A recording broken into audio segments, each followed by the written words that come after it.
Hi friends, welcome back to my channel, your online teacher. അപ്പോൾ sure ക്വസ്റ്റ്യൻസിലെ ആദ്യത്തെ 4 പാഠത്തിൽ നിന്ന് നിങ്ങൾക്ക് ബിസിനസ് സ്റ്റഡീസിൻ്റെ എക്സാമിന് വരുന്ന ക്വസ്റ്റ്യൻസ് നമ്മൾ നോക്കി.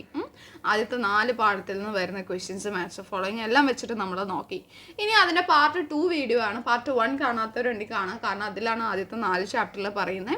ഇതിൽ നമ്മൾ ചാപ്റ്റർ 5 to 8 വരെയുള്ള കാര്യങ്ങളാണ് പറയുന്നത്. ഈ ക്വസ്റ്റ്യൻസ് പഠിച്ചിട്ട് നിങ്ങൾ പോകാവൂ. ഇത് നിങ്ങളുടെ ക്വസ്റ്റ്യൻ പേപ്പറിൽ ഉണ്ടാകും.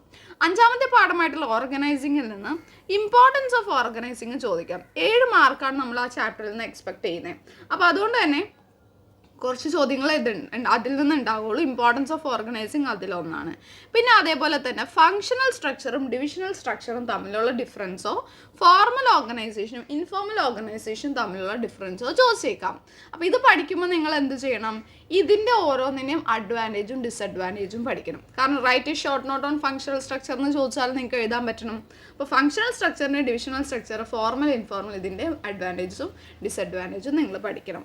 ദെൻ 6ാമത്തെ പാഠം സ്റ്റാഫിംഗ് ആണ്. സ്റ്റാഫിങ്ങിൽ നിന്ന് അധികം മാർക്കുണ്ട്. 12 മാർക്കിൻ്റെ ക്വസ്റ്റ്യൻസ് വരും.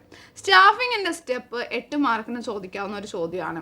സെലക്ഷൻ്റെ സ്റ്റെപ്പ് 8 മാർക്കിന് ചോദിക്കാവുന്ന ഒരു ചോദ്യമാണ്. ഏതെങ്കിലും 4 ടെസ്റ്റ്, സെലക്ഷൻ ടെസ്റ്റ് 4 മാർക്കിന് ചോദിക്കാവുന്ന ചോദ്യമാണ്. 8 എക്സ്റ്റേണൽ സോഴ്സസ് ഓഫ് റിക്രൂട്ട്മെൻറ്റ് നടത്തുമ്പോൾ നമ്മൾ എക്സ്റ്റേണൽ സോഴ്സിൽ നിന്നുള്ളതുണ്ടല്ലോ, campus selection, then web publishing, advertisement on TV അങ്ങനെ പറഞ്ഞിട്ടുണ്ടല്ലോ. അത് 8 മാർക്കിന് ചോദിക്കാൻ ചാൻസ് ഉള്ള മറ്റൊരു essay question ആണ്. Then write the advantages and disadvantages of internal source of recruitment. Internal source of റിക്രൂട്ട്മെൻറ്റിൻ്റെ അഡ്വാൻറ്റേജും ഡിസഡ്വാൻറ്റേജും ചോദിക്കും. On the job and off the job training method, ഒന്നെങ്കിൽ ഓൺ ദ ജോബ് അല്ലെങ്കിൽ off the job training methods ചോദിച്ചേക്കാം. Then chapter 7 directing, അതിലും കൂടുതൽ mark 14 mark വരുന്നുണ്ട്.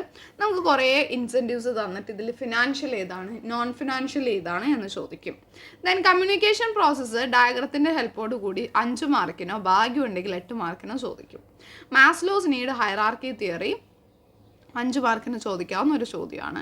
ഇമ്പോർട്ടൻസ് ഓഫ് കമ്മ്യൂണിക്കേഷൻ്റെ ഇമ്പോർട്ടൻസും ഇതേപോലെ ചോദിച്ചേക്കാം. പിന്നെ ഒരെണ്ണം കൂടി ഉണ്ട്, എലമെൻറ്റ്സ്, ഡയറക്റ്റിങ്ങിൻ്റെ എലമെൻറ്റ്സിനെ പറ്റിയിട്ട് ഒരു ഷോർട്ട് നോട്ട് എന്ന് പറഞ്ഞിട്ട് അതും ചോദിക്കാൻ ചാൻസ് ഉണ്ട്.